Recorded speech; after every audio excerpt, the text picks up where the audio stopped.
BFM Bourse, vos placements, nos conseils sur BFM Business.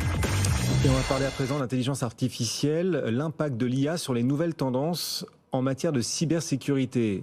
Comment les choses peuvent se traduire en bourse aussi? Quels sont les acteurs les mieux positionnés? Marie Valaes nous accompagne pour Sycomore AM. Bonjour Marie. Ravi de vous retrouver. Alors le monde a changé, il est de plus en plus digital, c'est vrai. La cybercriminalité devient donc une problématique majeure pour les entreprises dans ce monde ultra digitalisé. Comment est-ce que vous regardez désormais les menaces numériques à l'heure de l'émergence de l'IA? Est-ce que l'IA va encore aggraver les menaces liées à la cybercriminalité par exemple? Je pense que c'est le premier constat. Avec l'intelligence artificielle générative, le machine learning, on voit une augmentation de la menace cyber. Les acteurs malveillants, ils ont des moyens de plus en plus performants avec la possibilité d'un impact à plus grande échelle. Et donc, nous, on a essayé d'identifier les risques et les tendances pour que les acteurs puissent bien se positionner. Peut-être qu'on peut commencer par présenter des risques. Nous, on a identifié 3 majeurs. Donc, premièrement, avec cette nouvelle menace qui est plus large, plus automatisée, on voit une augmentation de la productivité des pirates informatiques. Avec l'intelligence artificielle générative, c'est une arme redoutable pour élaborer des campagnes de plus en plus sophistiquées de phishing ciblant les entreprises. Peut-être un exemple, il y a WormGPT qui a été utilisé pour automatiser la création de faux courriels qui sont très convaincants, personnalisés en fonction du destinataire, donc de l'entreprise, et ça augmente énormément les chances de réussite de l'attaque. On a aussi l'augmentation du nombre total de programmes malveillants. D'après Portal AV Atlas, on a déjà 1,3 milliard de nouveaux programmes malveillants en 2023. Un deuxième risque, ça va être le fait que les hackers vont se concentrer plus sur des petites entreprises, puisqu'elles présupposent qu'elles sont moins bien défendues. D'après l'Agence nationale de la sécurité des systèmes d'information, en France, 40% des attaques en 2022 ont touché les très petites et moyennes entreprises. Et dans certains cas, les conséquences peuvent être vraiment désastreuses. 60% des PME attaquées ont déclaré une faillite dans les 18 mois après l'attaque. Et un troisième risque, peut-être, ce serait la tendance du travail à distance, avec l'augmentation de la quantité de données qui sont créées et stockées. Et là, on voit vraiment que la surface d'attaque pour les pirates, elle s'est élargie avec plus en plus de données qui sont stockées dans plein d'endroits différents. Et l'intelligence artificielle va apporter aux cybercriminels de nouveaux outils aussi.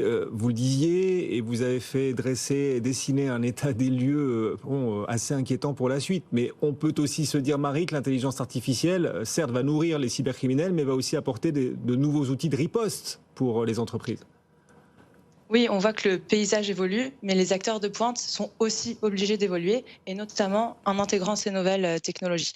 Donc nous, on a identifié notamment 2 grandes tendances, l'EDR et le cloud. Pour l'EDR, on voit en fait que les entreprises vont s'appuyer sur des technologies de détection des menaces de sécurité informatique sur leurs équipements numériques avec l'EDR, qui est l'Endpoint Detection and Response. Et ça va se baser sur des commandes de systèmes pour détecter des attaques potentiellement plus avancées que ce que peuvent détecter des antivirus traditionnels, et aussi par exemple de se protéger contre des menaces qu'on ne connaissait pas. Et ça va donc optimiser le temps de réponse à un incident, bloquer les menaces avancées, protéger le réseau, même si on a des menaces qui viennent d'endroits multiples. Donc là, on voit vraiment que l'intelligence artificielle va permettre une amélioration continue de cette technologie. Et aussi, plus la quantité des données est grande et de bonne qualité, plus l'intelligence artificielle va être performante. Alors, peut-être une deuxième évolution, Marie. Ça va être la migration vers le cloud. C'est une tendance qui est globale. Toutes les entreprises qui vont migrer vers le cloud, avoir de plus en plus de services numériques. Et donc, les services de cybersécurité doivent s'adapter.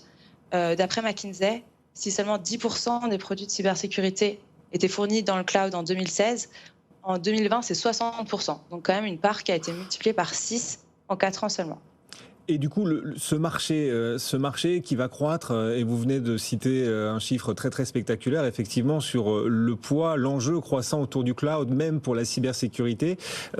Comment est-ce que ça va se valoriser d'un point de vue boursier pour les investisseurs qui nous écoutent? Dans un instant, vous nous livrerez d'ailleurs des idées de valeur côté en bourse dans lesquelles vous croyez, qui vous semblent bien positionnés. Mais en termes de potentiel de valorisation, c'est quoi l'échelle à venir?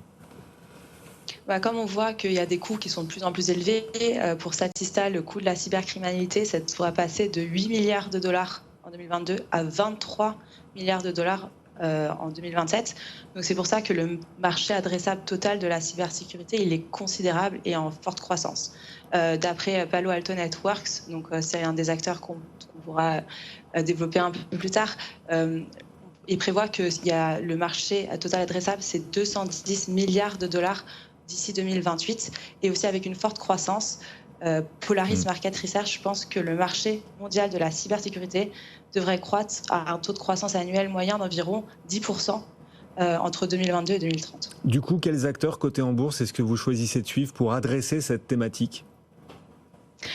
J'aurais adoré vous donner des exemples d'entreprises européennes ou françaises cotées en bourse, mais on remarque que c'est surtout des entreprises américaines qui se démarquent, et c'est aussi indispensable sur ce marché de suivre des acteurs américains. Premièrement, un exemple, on vient de parler de Palo Alto Networks. C'est un des principaux acteurs mondiaux de services de cybersécurité et qui a intégré l'IA. Il y a plus de 35 produits qui utilisent de l'IA aujourd'hui. Et Palo Alto va aussi proposer des solutions de simplification de gestion de l'alerte, de détection de fausses alertes cyber avec l'IA, ce qui va réduire les coûts et permettre aussi un grand gain de temps. Aussi, on a parlé de l'EDR, de l'Endpoint Detection and Response, et Palo Alto a été un des meilleurs EDR d'après le classement MITRE dans sa dernière évaluation annuelle. Donc nous, on voit vraiment un fort succès de cette solution, qui s'accompagne aussi avec un fort succès et d'une amélioration de son cours boursier, quand même plus 39% sur un an. Et une capitalisation boursière assez importante, c'est 72 milliards de dollars aujourd'hui, donc un peu plus que la capitalisation boursière de BNP Paribas dans le CAC 40, mais ça sera sûrement la première entreprise de cybersécurité au monde à avoir une capitalisation boursière de 100 milliards de dollars. Merci Marie. Marie Valais qui nous accompagnait pour Sycomore Asset Management.